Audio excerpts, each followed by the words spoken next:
Запознай се с българския тарикат. Той не нарушава правилата, той просто ги разбира по-добре от останалите. Българският тарикат не лъже, той доукрасява, не краде, той се оправя. Този човек винаги знае как. Как да мине без ред, как да плати по-малко, как да не е виновен. Той не кара бързо, той познава пътя.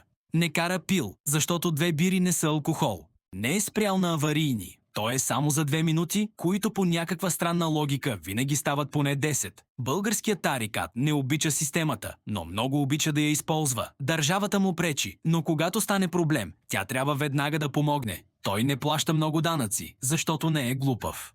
Не се осигурява реално, защото мисли за бъдещето си, което е интересно, защото после пита защо пенсията е малка.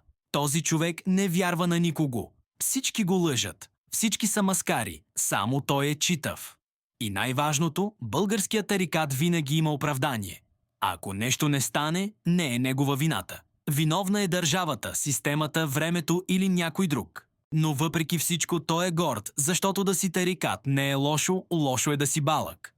Проблемът е, че когато всички са тарикати, накрая няма кой да остане читав. Това беше само запознанството. В следващия епизод ще видиш как българският тарикат воюва с държавата.